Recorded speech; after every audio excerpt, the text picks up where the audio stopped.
चाहे कैसा भी दिन हो, कैसा भी मौसम हो, हमारे घर के जो काम है वैसे के वैसे ही रहते हैं और हर दिन हम यही कोशिश करते हैं कि हमारे जो काम है वो कैसे हम फटाफट से कंप्लीट करें। घर के जो काम होते हैं दोस्तों, सभी के घरों में करीब-करीब एक जैसे ही होते हैं, बस काम करने का तरीका थोड़ा-सा अलग होता है। अगर हम कुछ टिप्स फॉलो करें, तो हमारा घर भी बहुत जल्दी ऑर्गनाइज़ हो जाएगा, क्लीन हो जाएगा।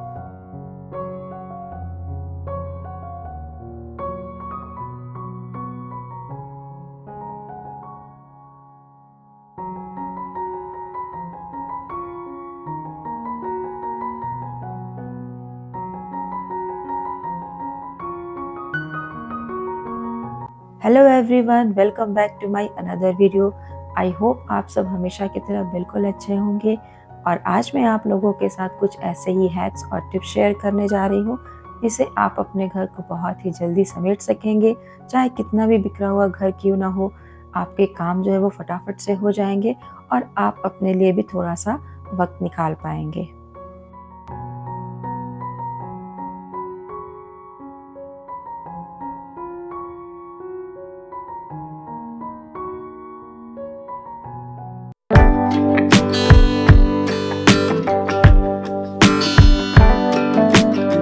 सुबह-सुबह जो घर की हालत रहती है वो किसी से छिपी हुई नहीं है, या यूँ कहूँ तो सभी के घरों में करीब-करीब ऐसा ही रहता है। सारा सामान बिखरा हुआ रहता है, मेरे घर की हालत तो और ख़राब रहती है। बिस्तर को तो मैं वैसे ही छोड़ देती हूँ, जब किचन का काम कंप्लीट होता है, उसके बाद ही मैं बिस्तर वग़ैरह को ठीक करती हूँ। और अभी तो श्रेया की भी छुट्टियाँ चल रही है, तो वो भी थोड़ा लेट उठती है और हर थोड़ी-थोड़ी देर में उसकी कुछ न कुछ फ़रमाइश होती रहती है। कभी इधर सामान बिखेर दिया, तो कभी उस चीज़ को समेटना। बच्चे घर में रहते हैं ना, तो काम तो वैसे ही हमारा बढ़ ही जाता है। घर चाहे हमारा कितना भी बड़ा हो, किचन हमारा कितना भी बड़ा हो, अगर सामान सही तरीके से सब कुछ रखा हुआ है, तभी वो घर जो देखने में सुंदर भी लगता है और टाइम पर हमें चीज़ें मिल भी जाती हैं। आपने देखा होगा छोटे से छोटे घर में भी अगर हर चीज़ बहुत करीने से रखी हुई है, तो वो छोटा घर ना अपने आप में बहुत ही खूबसूरत दिखता है। चाहे आपका घर कितना ही बड़ा क्यों ना हो, अगर उसमें सामान बिखरा हुआ है, हर चीज़ के लिए एक अलग से स्पेस नहीं बनाया गया है, तो वो बड़ा घर भी आपके लिए छोटा हो जाता है। और जब भी आप कोई नया सामान खरीद कर लाते हैं, तो फिर उसे रखने के लिए आपको बिल्कुल भी जगह नहीं मिलती। सबसे पहली बात कि आपके घर में जो भी चीज़ है, उसकी एक जगह बना लीजिए। जैसे हमने एक जगह बेड फिक्स कर दिया है, उसे इधर-उधर ना हिलाना-डुलाना नहीं है, उसी तरह हर एक चीज़ की जगह बना लीजिए। अगर टेबल फ़ैन है तो उसकी एक जगह रखिए, अगर वॉशिंग मशीन है, बेड है, मिरर है, जो कुछ भी है, उसकी एक जगह बना लीजिए। अगर हर सामान का अपना एक जगह होता है, तो हमें ना घर की साफ-सफाई करने में भी आसानी होती है और चीज़ों को ऑर्गनाइज़ करने में भी हमें काफ़ी मुश्किलें नहीं आती हैं। सबसे ज़्यादा टाइम हमारा कहाँ लगता है? जो चीज़ें बिखरी हुई रहती हैं, उनको समेटने में ही हमारा ज़्यादा टाइम लगता है। अगर आपके घर में छोटे बच्चे हैं, तो ज़ाहिर-सी बात है आपका घर बिखरा हुआ रहेगा ही। उनके टॉयज़ कभी इधर रहेंगे, कुछ सामान उधर फेंके हुए रहेंगे, तो हमारा मोस्टली टाइम इन्हीं सब चीज़ों को कलेक्ट करके रखने में होता है।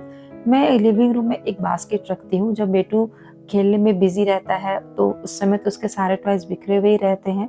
लेकिन जब वो खेल कर थक जाता है या फिर बाहर घूमने निकल जाता है या फिर सो जाता है, तो उसके सारे टॉयज़ को उसी बास्केट में मैं रख देती हूँ। फिर जब भी मुझे टाइम मिलता है, तो उन सारे टॉयज़ को फिर उसकी जगह पे मैं रखती हूँ। रूम में हमारा सबसे बड़ा जो है वो बेड ही होता है। अगर बेड पर भी चीज़ें बिखरी हुई रहती हैं, तो उससे भी हमारा जो कमरा है पूरा मैशी दिखता है। क्योंकि बेड सबसे बड़ा फर्नीचर है, उसे अगर आप अच्छी तरीके से झाड़-पोंछ देंगे, उस पर बिखरी हुई सारी चीज़ों को अपनी जगह रख देंगे, तो छोटा-सा कमरा भी ना बहुत ही खूबसूरत दिखने लगता है। किचन में भी हमें यही रूल अप्लाई करना चाहिए, जो सामान हम जहाँ से उठाते हैं, उसे उसी की जगह पे रखें और रखने से पहले एक बार उसे कपड़े से ज़रूर पोंछ दें। गैस स्टोव तो हम क्लीन करते हैं जितनी बार कुकिंग करते हैं उतनी बार, लेकिन काउंटर टॉप को अच्छी तरीके से क्लीन करना हम या तो इग्नोर कर देते हैं या फिर अभी नहीं बाद में कर लेंगे, ये वाला जो लाइन है ना हमारे दिमाग में चलता रहता है। सिंक में भी बर्तन अगर रहते हैं, 1-2 भी रहते हैं तो चलो अभी नहीं बाद में कर लेंगे। तो यही जो आदत होती है ये हमारे लिए प्रॉब्लम हो जाती है। बाद में हमारे काम इतने सारे बढ़ जाते हैं, छोटे-छोटे ही होते हैं, लेकिन इतने सारे हो जाते हैं कि फिर उससे करने में हमें काफ़ी आलस आने लगता है या फिर हमारा करने का मन नहीं करता है। कुकिंग के टाइम पर अगर आपको 5 से 10 मिनट का भी टाइम मिलता है, तो सिंक में जितने भी बर्तन हैं, 1, 2, 2, 4 सभी को वॉश कर लीजिए। सिर्फ बर्तन धोना ही काफ़ी नहीं होता है, सिंक एरिया को भी अच्छी तरीके से क्लीन करना उतना ही ज़रूरी है और साथ-साथ सिंक की भी साफ-सफाई पर हमें बेहद ध्यान देना चाहिए। अगर सिंक हमारा साफ-सुथरा रहेगा तो उसमें से कोई बदबू भी नहीं आएगी और कोई भी कीड़े वगैरह उसमें नहीं पनपेंगे। बर्तन धोने के बाद सिंक को अच्छे तरीके से वॉश करने के बाद उसे सुखा देना चाहिए या ऐसे ही छोड़ दें तो थोड़ी देर में वो सूख भी जाएगा। जो भी हम कपड़ा यूज़ करते हैं काउंटर टॉप पोंछने के लिए या फिर गैस स्टोव पोंछने के लिए या फिर सिंक को धोने के लिए जो स्पॉन्ज वगैरह बर्तन धोने के लिए जो हम स्पॉन्ज जाली यूज़ करते हैं उन सबको भी वॉश करके ही रखना चाहिए ताकि जब हम दोबारा उसे यूज़ करें तो वो हमें बिल्कुल साफ़ सुथरा लगे और साफ़ सुथरा दिखे। जब किचन साफ़ सुथरा रहता है ना तो हमारा काम करने में मन भी लगता है और चीज़ें जब अपनी जगह पे रहती है तो हमें कुकिंग करने में भी ईज़ी होता है, हमारा टाइम वेस्ट नहीं होता है। गैस स्टोव जहाँ पे भी रहता है उसके पीछे की दीवार को ज़रूर से क्लीन करना चाहिए क्योंकि कुकिंग के टाइम पर वहाँ पर भी बहुत सारी छींटे पड़ते ही हैं। कभी भी घर का पूरा एरिया साफ करने की कोशिश ना करें, इससे आपके ऊपर बहुत ज़्यादा बर्डन आ जाएगा और आप बिल्कुल थक जाएँगे। घर का कोई एरिया चूज़ कर लीजिए एक दिन और उसे क्लीन कीजिए, ऑर्गनाइज़ कीजिए।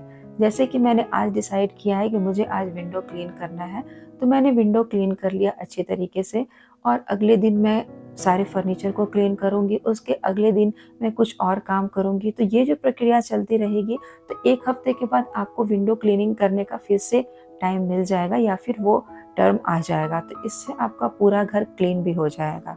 बच्चों के जो स्कूल बैग होते हैं वो इधर-उधर पड़े हुए रहते हैं, तो उनके लिए भी एक स्पेस बना कर रखिए। जो भी कपड़े आपके प्रेस करने के लिए होते हैं उसे एक जगह रखिए। मैंने एक यहाँ पर कार्डबोर्ड का बॉक्स रखा है, उसको ऊपर से कवर कर दिया पुरानी टी-शर्ट से और जो भी प्रेस वाले कपड़े रहते हैं उन सबको मैं इसी में रखती हूँ। यहाँ पर जो सोफ़ा लगा हुआ है इसके साइड में थोड़ी-सी जगह मुझे मिली है, जहाँ पे मैं जो मोटे वाले ब्लैंकेट्स होते हैं ना जिसे रज़ाई कहते हैं, उन सबको यहाँ पे रखती हूँ क्योंकि घर में कहीं और जगह नहीं है, कबर्ड में इसे रख नहीं सकती क्योंकि ये काफ़ी बड़े हैं, तो यहाँ पर मैंने इसकी जगह दे दी है। मोटे वाले जो भी ब्लैंकेट्स हैं उन सबको अच्छे तरीके से बराबर करके फ़ोल्ड किया और एक वाइट कलर की चादर से इसको कवर कर दिया है। अगर मैं इसे प्रिंटेड चादर से कवर करती तो ये जगह काफ़ी भरी-भरी दिखती और देखने में भी अच्छा नहीं लगता, तो मैंने इसे एक वाइट कलर के चादर से ही कवर किया है और उसके ऊपर छोटा-सा जो ये प्लांट आप देख रहे हैं इसको रख दिया है।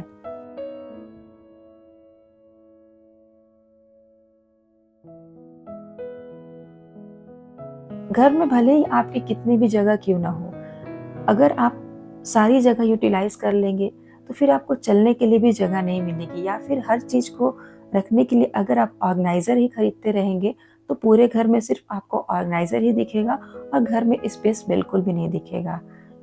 कुछ हैक्स, कुछ टिप्स और कुछ जुगाड़ लगाइए और अपने घर को ब्यूटीफुल बनाइए।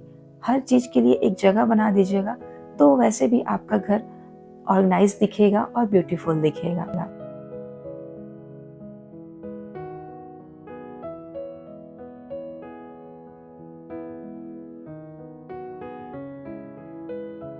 ऐसी बहुत सारी चीज़ें होती हैं जिसे रखने के लिए हम जगह ढूँढते हैं। तो मेरे पास एक हींग का डब्बा खाली हो गया था, तो जितने भी कॉइन्स हैं उन सबको मैं इसके अंदर रखती हूँ और एक प्लास्टिक की बॉटल जो पेप्सी वगैरह की आती है, उसको मैंने हाफ कट कर दिया और जो भी चीज़ें मुझे इधर-उधर दिखती है ना, कई बार इरेज़र या फिर कोई छोटी-सी बॉल, तो उन सबको मैं इसके अंदर रख देती हूँ। फिर जब श्रेया को ज़रूरत होती है तो फिर वहाँ से इरेज़र वगैरह वो ले लेती है। और टिश्यू पेपर होल्डर मैंने नहीं खरीदा है, उसे रखने के लिए मैं यहाँ पे छोटा-सा एक बास्केट यूज़ करती हूँ और उसी में मैं टिश्यू को रखती हूँ। तो हर चीज़ की अगर एक जगह बनी हुई रहती है या फिर अगर आप कोई पुराना चीज़ यूज़ करते हैं, यूटिलाइज़ करते हैं, तो उससे आपका घर ऑर्गनाइज़ भी दिखता है और जो पुरानी चीज़ें जिसे आप फेंक देना चाहते थे, वो आपका यूज़ भी हो जाता है। पानी के ऊपर मैंने एक छोटी-सी यहाँ पर बास्केट रख दी जिसमें मैं सारे ग्लास वगैरह रखती हूँ। इस तरीके से मैं घर को ऑर्गनाइज़ करके रखती हूँ जिससे मुझे साफ-सफाई करने में भी ईज़ी होता है। तो चलिए आज मैं आप लोगों के साथ एक छोटी-सी रेसिपी शेयर कर रही हूँ। ये आप लोगों को काफ़ी ज़्यादा पसंद है लेकिन आज मैं इसे फ्राई करके और बेक करके दोनों तरह से आप लोगों के साथ शेयर कर रही हूँ। चूँकि आज मौसम काफ़ी अच्छा था तो मैंने सोचा कि आज समोसा बनाया जाए। समोसे की फिलिंग मैंने पहले ही तैयार कर रखी थी और एक तरफ मैं समोसे यहाँ पर फ्राई कर रही हूँ और दूसरी तरफ कुकर में यहाँ पर मैं समोसे बेक कर रही हूँ।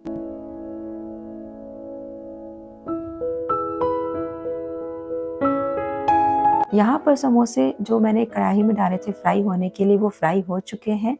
करीब इसमें 10 मिनट का टाइम लगा और जो मैंने कुकर में बेक होने के लिए रखे थे वो थोड़े-थोड़े बेक हो गए हैं। कुकर में समोसे अगर आप बेक करना चाहते हैं तो इसके लिए थोड़ा-सा आपको पेशेंस रखना होगा क्योंकि इसमें 30 मिनट्स का टाइम लगता ही है। फ्राई किए वाले जो समोसे हैं वो जल्दी हो जाते हैं, इवन कुकर वाले जो समोसे हैं वो थोड़े लेट होते हैं। तो यहाँ पर जो बेक करने के लिए मैंने कुकर में समोसे रखे थे वो भी बेक हो गए हैं और यहाँ पर फ्राई भी हो चुके हैं। लास्ट में मैं एक चीज़ आप लोगों के साथ ज़रूर शेयर करना चाहूँगी, अगर आपके कमरे बड़े-बड़े हैं तो उसमें आप डार्क कलर की चादर बिछा सकते हैं। अगर आपके कमरे का साइज़ छोटा है तो उसमें हमेशा लाइट कलर की चादर ही बिछाएँ। लाइट कलर की चादर बिछाने से छोटा कमरा भी बड़ा दिखने लगता है। होपफुली दोस्तों आज की वीडियो आप लोगों को अच्छी लगी होगी, तो वीडियो को लाइक और चैनल को सब्सक्राइब करना बिल्कुल भी ना भूलें। ऐसे ही कुछ टिप्स और हैक्स लेकर के मैं आप लोगों के लिए आती रहूँगी। तो मिलती हूँ मैं आप लोगों से नेक्स्ट वीडियो में, तब तक के लिए टेक केयर दोस्तों, बाय बाय।